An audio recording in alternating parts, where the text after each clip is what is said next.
If you've ever looked someone in the eyes and realized they'd already left you weeks ago, you'll understand. My name isn't important. But what I felt that night, what I lived through and it all started with a sound. Not a scream, not a crash, just a clink.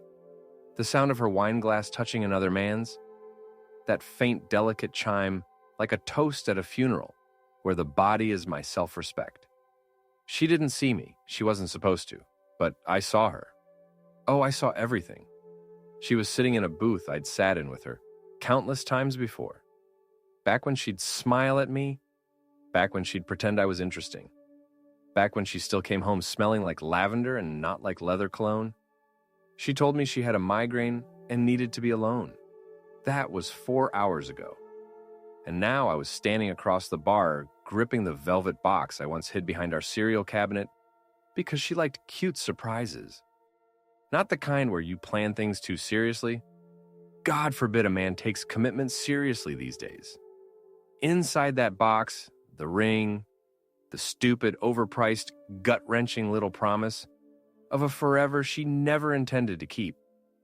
I should have thrown it in the gutter, but I didn't because I'm not that bold. I'm not that strong. Me, the guy who waits, who forgives, who takes the blame just to keep the peace. The guy she once called too sensitive to be sexy. She was laughing when I stepped closer. A sound I hadn't heard from her in weeks. It was raw and genuine, like a secret being let out. And it wasn't for me. It never would be again. I didn't interrupt. I didn't shout or demand an explanation. I walked up to the bar, passed the ring to the bartender, and simply said, "Can you give this to the woman in the green heels when she comes to close her tab? She'll know why." And then I left. No dramatic scene, no Hollywood meltdown, just silence. And that godforsaken clink. You probably think that's where the story ends, right? Oh, if only that ring didn't just end a relationship.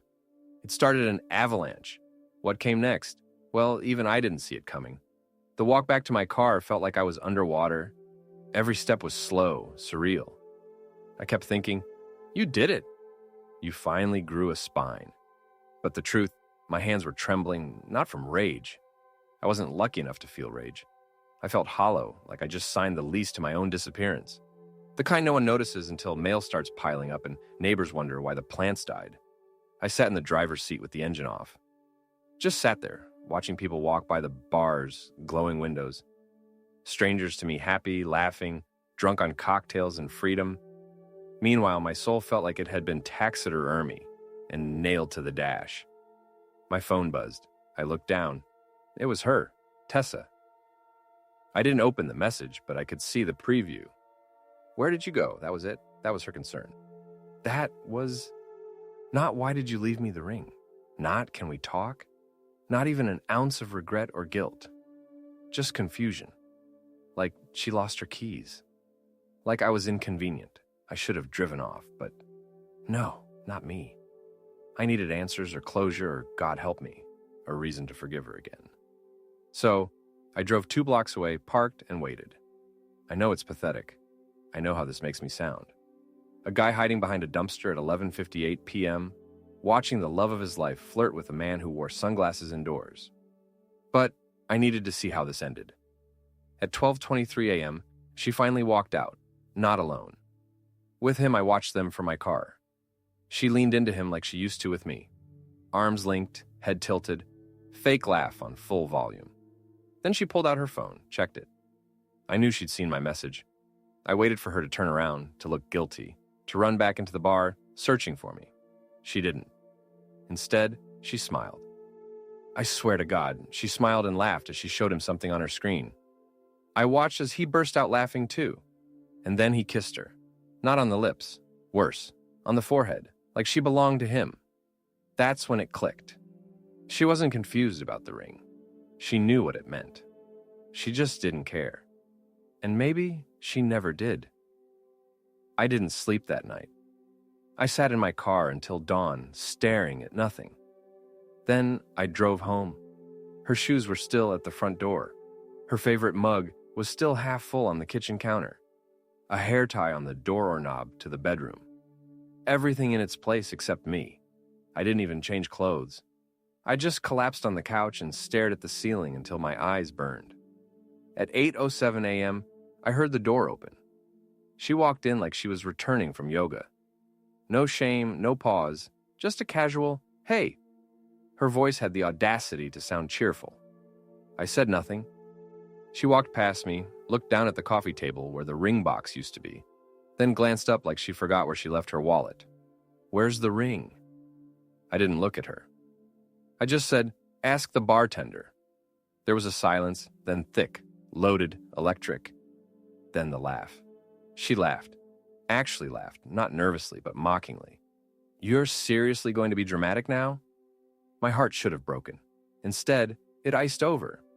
"You were at the bar with him." "Sudden," I said quietly. "Because loud words don't carry the truth better. They just bruise it more. You told me you had a migraine." She didn't deny it. She just sighed. "So what? You're not exactly the most exciting guy, Dorian. You overthink everything. You apologize for breathing. I wanted someone who doesn't flinch every time I raise my voice." That was her justification, not regret, not an apology, just blame. She blamed me for being too emotionally available, too gentle, too boring. And then she said it, the sentence that would change everything. "You were never really husband material. You're more like a warm-up." My breath left my body like a punch to the chest. But that wasn't the end, because 2 days later, I'd get a message. Not from her, but from him. And what he had to say has shattered everything I thought I knew about betrayal. I thought I'd reached my emotional limit. I thought handing her the ring and hearing those gut-wrenching words, "You were never really husband material," was the emotional bottom. But turns out, when you think you're at rock bottom, betrayal finds a shovel. It was Sunday morning when the message came. I was lying on the couch, buried under an old weighted blanket she had bought to help my anxiety, which in hindsight feels like a cruel joke now. I hadn't eaten properly in 2 days. My body felt hollow, my chest still burning, like grief was trying to crawl its way out of me. The TV was on, but muted. Some show with people smiling, laughing like their lives weren't caves collapsing in slow motion. Then my phone buzzed. At first, I thought maybe it was her. A part of me, the delusional masochistic part, wanted her to say she made a mistake, that she panicked, that I meant something. But it wasn't her. It was him. I stared at the screen, blinking in disbelief. A message request on Instagram. I clicked it, heart pounding, hands shaking like I was defusing a bomb. The profile was private, but the name, I recognized it. Caleb. That's the guy she was with at the bar. The one with the indoor sunglasses and smug grin. His message was short, casual. Didn't know she was engaged. Thought you should know. My blood ran cold. First, I didn't respond. I just sat up numb, staring at those 9 words like they were written in fire. Didn't know she was engaged. Was he serious? She told him nothing. All those nights out, all those messages behind my back, and she never even mentioned me.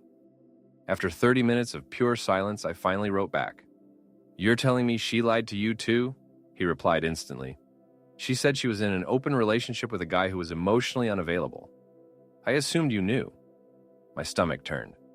I wanted to scream or punch a wall, but all I did was sit there, hands gripping the phone like it might shatter from the pressure, and feel myself shrinking. An open relationship that wasn't just a lie. That was a crafted narrative. Something she prepared. Something she sold to him to justify everything. I asked for proof. I don't even know why. Maybe I didn't believe it. Maybe I still thought this was some twisted misunderstanding. But no, within minutes, he sent screenshots, texts, photos. One of them was from a week before I proposed her. He still thinks I'm his forever. I can't even have a glass of wine without him analyzing it. "Caleb, you sure he's cool with this arrangement?" Her cooler than he knows. Couldn't breathe. I couldn't believe I ever felt guilty for snooping. I couldn't believe I defended her. To myself, to friends who quietly raised eyebrows, to my own therapist who once said, "Do you feel safe in this relationship?" No, I hadn't felt safe in months, but now I knew why. I typed, "Why are you telling me all this now?" His answer hit differently, because I found the ring and I realized you didn't deserve this. I would have backed off if I knew the truth. He found the ring. The bartender gave it to her. She must have tossed it aside. She didn't even take it home. She discarded it like a receipt from a store she'd never shop at again. And this guy, the man she'd chosen over me, he was the one showing me more respect than she ever did. I didn't reply after that. I sat there in the silence, scrolling through their messages, trying to understand how long it had really been going on. Turns out, it wasn't just Caleb. There were others, mentions of names I didn't recognize. Quick flirty screenshots, a DM from someone labeled Rick GM. That was the breaking point. Not the messages, not the photos, but realizing she had categorized her lovers like grocery items. She was out here sampling people like free cheese on a tray, while I was at home learning her love language like a fool. I packed a bag, not out of rage, out of necessity, out of survival. I didn't know where I was going, but I knew I couldn't stay in that apartment another night, surrounded by the echoes of a woman who never existed. The version of her I loved, she wasn't real. She was a character she played until she got bored of the role. But just when I thought I could escape quietly, without drama, without theatrics, I opened the door and she was standing there, bag in hand, sunglasses on. And behind her, another man, not Caleb, someone new. And what she said next, it took betrayal to a level I didn't even know existed. There's something surreal about watching your life fall apart while your feet stay perfectly still. I didn't move. Couldn't. I just stood there, half a suitcase in my hand, watching the woman I was going to marry walk toward me with a smirk on her face, and another man's fingers laced through hers like they were auditioning for a movie I was never cast in. She didn't look shocked to see me. She didn't flinch. In fact, she had the nerve to smile like I was the neighbor she was trying to avoid at the mailbox.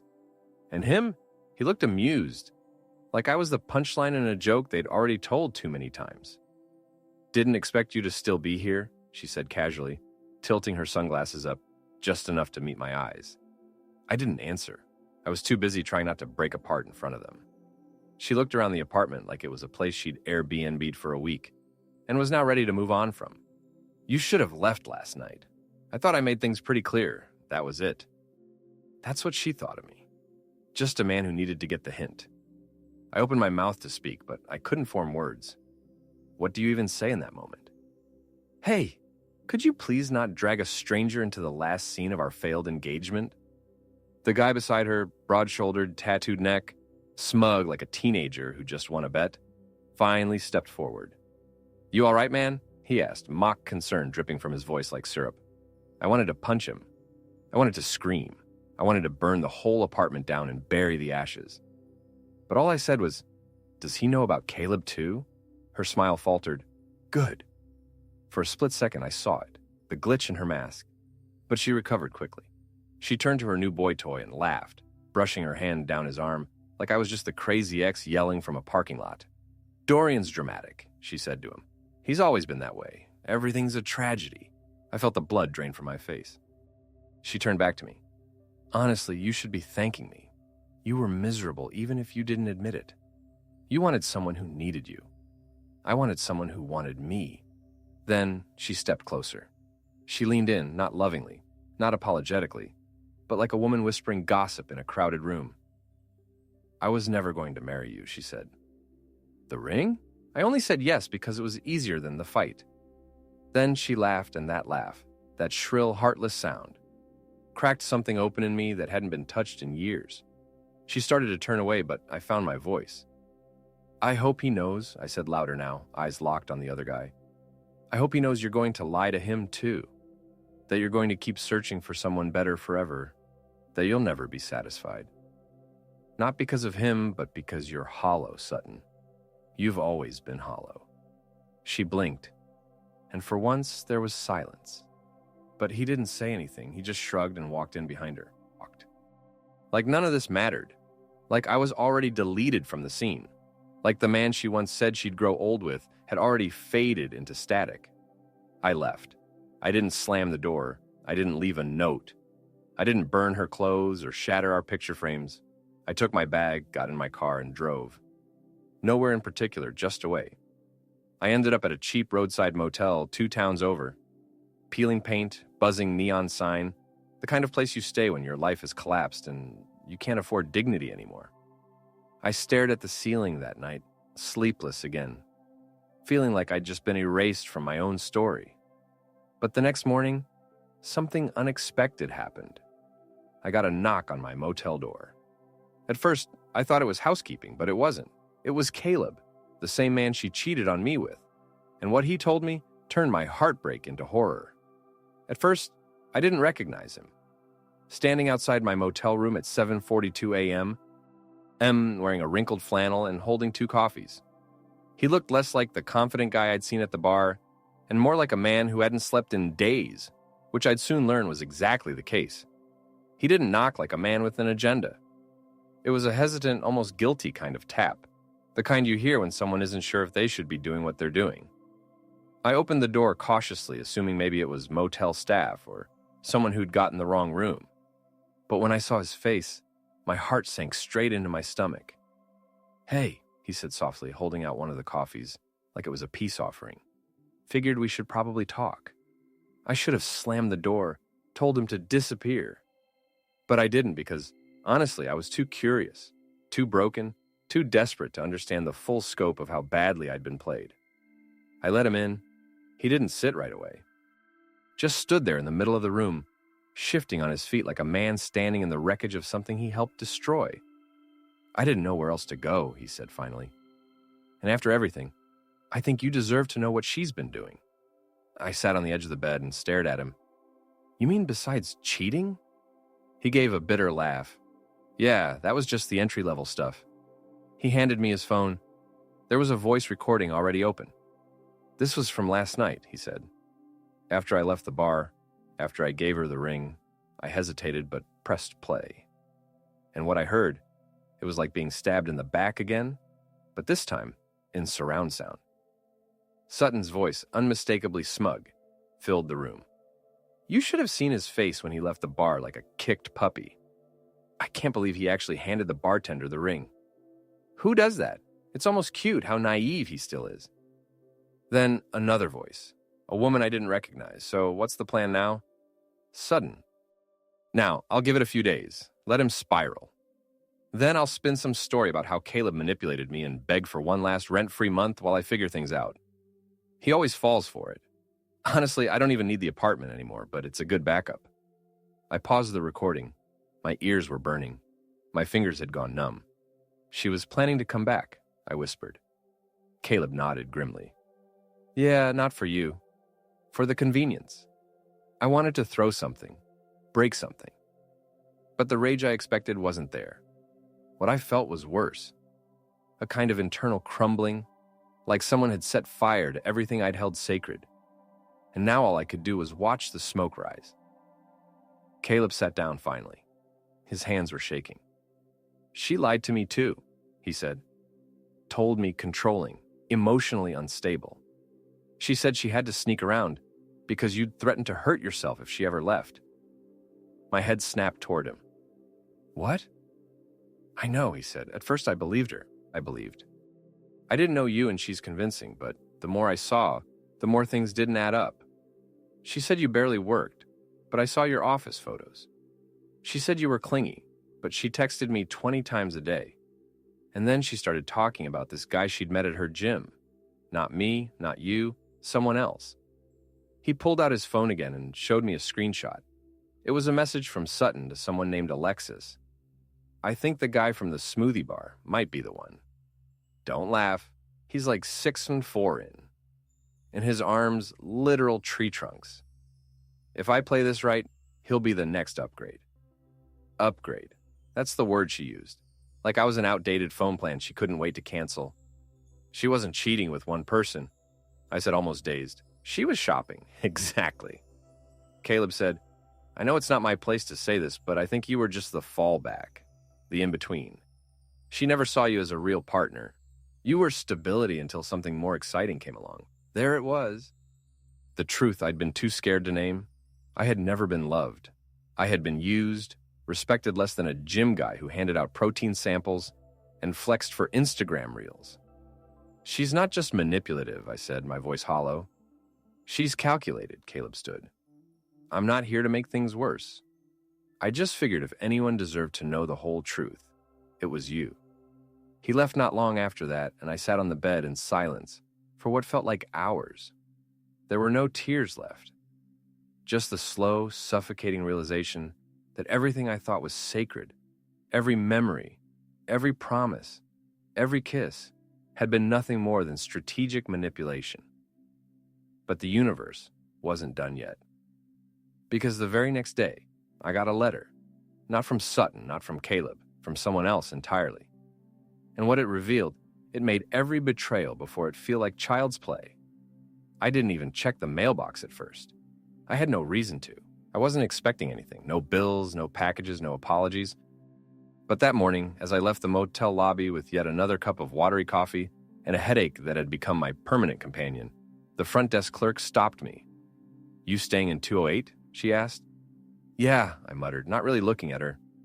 This came for you yesterday. I think it was hand-delivered. She handed me a plain white envelope. No return address. My name was written on the front in thick black ink. Not typed, not printed, written. Not even Dorian, just to you. Something about it made my stomach tighten. Back in my room, I tore it open with a shaking hand. Inside was a single sheet of paper. The handwriting was neat, methodical, almost impersonal. But the first sentence knocked the breath out of me. If you're reading this, it means Sutton has finally finished with you. I froze. Every cell in my body told me to stop reading, but I kept going. Eyes locked, heart racing. I know this because she did the same thing to me almost exactly a year ago. My name is Evan. You don't know me, but we've lived the same life, and you need to hear the rest of the story before she starts the next one. I sat down dizzy. The words on the page felt heavier than anything I'd read in my life.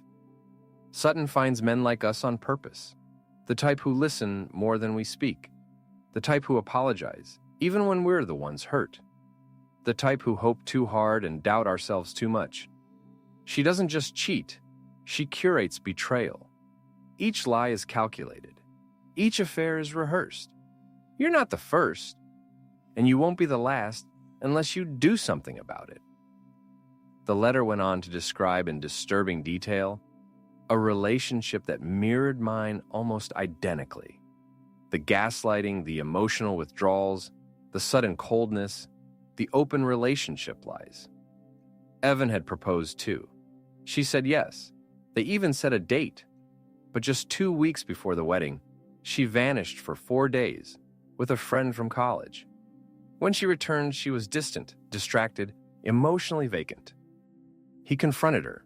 She spun it, said he was suffocating her, said she needed room to breathe.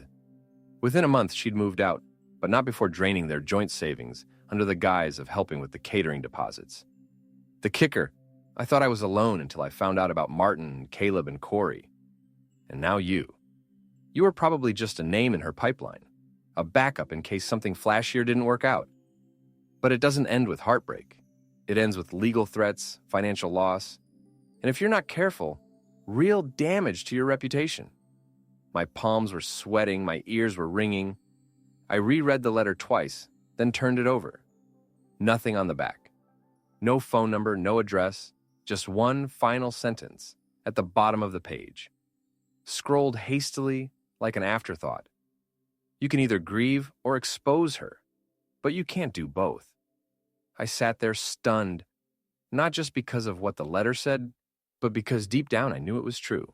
I had felt it all along. The emotional manipulation, the rewrites of reality, the way she'd always made me feel like I was lucky just to be tolerated. I stared at the ring box still sitting beside my bed. Empty now, but somehow heavier than ever. It wasn't just a proposal she'd rejected. It was my entire identity, my kindness, my patience, my willingness to believe in someone. Even when every alarm was going off in my head, I thought I was the exception. Turns out, I was just next. And the worst part, she was still out there, still charming new people, still rewriting history, still playing victim in stories, where I was the villain for simply asking why she stopped loving me. I looked in the mirror. I didn't recognize the man staring back. My face was drawn, hollow, tired in a way that sleep couldn't fix. And I knew this wasn't just about heartbreak anymore. It was about truth. And for the first time since this entire nightmare began, I felt something I hadn't felt in months. Clarity, not anger, not vengeance. Just the quiet need to be seen, to be heard, to tell the truth. She worked so hard to bury, because if Evan hadn't written to me, I'd still be drowning in confusion. And maybe someone else out there was drowning too. That night, I made a decision. And the next morning, I took the first step in something I never thought I'd do. I began writing my version of the story. Not for her, for everyone else. But before that version could go public, Sutton reached out. Not a text, not a call. She showed up unannounced, and what she said when I opened that motel door. It was the final, most twisted turn of all. I hadn't opened the curtains in 2 days. The motel room smelled like cold air and stale coffee, but I barely noticed anymore. I was deep into writing everything. The truth, my side, the things I should have said months ago. The laptop glowed in the dim light beside me, and every key I pressed felt like pulling a splinter from my own chest. I wasn't writing to get revenge. I wasn't trying to make her look bad. I was writing so I wouldn't disappear. That's why when I heard the knock on the door, I didn't think anything of it at first. Probably the clerk again. Maybe Caleb, maybe even Evan, though we'd never met. But when I opened the door and saw her, every word vanished from my throat. Sudden hair perfectly done. Lipstick on like nothing ever happened. Wearing the same jacket I bought her 2 birthdays ago. The one she said made her feel like a woman who's hard to forget. She stood there with her arms crossed, like she was the one who'd been wronged. "You're hard to find," she said. I said nothing. I didn't step aside. I didn't invite her in. I just stared at her the way you'd stare at a fire you used to think kept you warm until you learned it could burn you alive. She didn't wait for permission. She stepped in like she still had a key, like none of it mattered, like I should be grateful for her presence. "I saw your little writing project," she said, eyeing the laptop on the bed. "Caleb showed me. So did Alexis. Apparently, you're really on a roll with the sympathy campaign." I swallowed the words that immediately rose up. I could already feel where this was going. "I came here," she said, circling the room like a cat studying its prey, "to offer you a deal." "A deal?" I actually laughed for the first time in weeks. Came out dry, hollow, humorless. "You cheated, like manipulated, gaslit me into thinking I was the problem. And now you want to offer me a deal." She didn't even blink. "I want everything deleted," she said flatly. "The drafts, the screenshots, the recordings, all of it." I stared at her, stunned. "Why?" "Scared someone might finally see who you really are." Her eyes narrowed. "You're not some noble truth-teller, Dorian. You're a broken man clinging to a version of events that makes you feel better about not being enough." That cut. Not because it was true, but because, for so long, I had believed it. "You don't get to come here and rewrite this," I said. "Not again, not this time." She stepped closer, lowering her voice. "Do you really want people to know what happened in March? Or how you begged me to stay when I slept on the couch for 3 weeks? You want your family to read how spineless you sounded in those messages? Because I kept them, too." There it was. The threat. The weaponized vulnerability. She wasn't just trying to silence me. She was trying to turn my own pain into ammunition. And for a moment, I felt myself crumble again, the same way I had when I found the texts, when I handed the ring to that bartender, when I stared at the ceiling, wondering what I did to make someone love me less and less each day. But then something inside me snapped, not in rage, but in resolve. "I don't care anymore," I said. "Let them see it all. Let them see how pathetic I was. Let them see the crying, the begging, the moments I hated myself for loving you." She blinked. That shook her. "Because that version of me," I continued, voice shaking, "but sure, that man deserved better. And if the cost of the truth is embarrassment, I'll pay it gladly." She went quiet. The silence was heavy, as if even she didn't know what to say. For once, her script had no lines to follow. But then, as she turned to leave, She gave me one last look. Not angry, not smug, just distant. "You'll always be the kind of man women feel sorry for, Dorian," she said softly. "And that's worse than being hated." And then she was gone. No slamming door, no screaming match. Just the echo of her heels down the motel hallway and the lingering scent of the perfume she knew I liked. I sat there for a long time, maybe hours. But I didn't cry. I didn't delete anything. I didn't back down. I kept writing. And what I wrote next, it was the final truth she could never bury.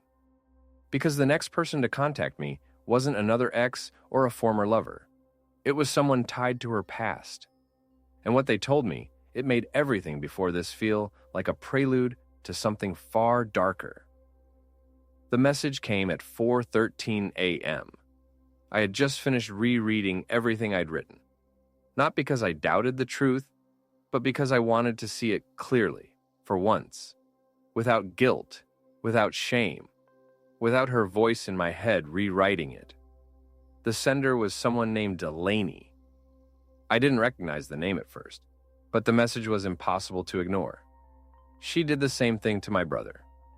He lost his job because of her. "I only found your post because a friend sent it to me.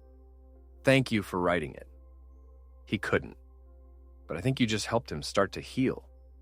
That was the moment I realized this was bigger than me. This wasn't just a breakup or an ugly story about cheating. It was a pattern, a web of pain she'd left behind, town to town, name to name, aim to.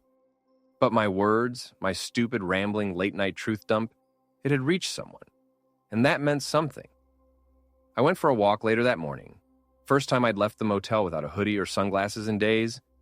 I ended up by the lake on the edge of town. The kind of place where you can hear your thoughts without them turning into knives. And for the first time in months, I let myself breathe. I didn't check her social media. I didn't scroll through old photos. I didn't replay the betrayal like a movie stuck on loop. I just stood there, watched the water move, and let it all go. Not for her, for me. She'll keep moving. She'll keep finding new people to charm, use, and discard. But I won't be one of them. Not anymore. I'm not healed, not fully. But I'm healing. And that matters.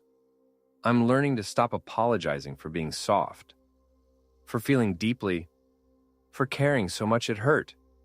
Because maybe I wasn't too sensitive. Maybe I was just trying to love someone incapable of understanding what love actually looks like. So, if you're still listening, still reading, still hanging on to your own heartbreak, here's what I'll say. You will survive it. You will one day wake up and not feel like your chest is a burning room. You'll laugh again. You'll trust again slowly and carefully and on your terms. And maybe, just maybe, you'll write your own ending too. Thanks for sticking with me through this. And if you've ever been through something even remotely close, maybe not the same, but something that shook your foundation, I want to hear from you. Tell me below, what was the moment you realized you had to let someone go? And how did it change you? Drop it in the comments. Let someone else know they're not alone. You've been watching Reddit Confessions. Thanks for being part of the story. Until next time, choose peace.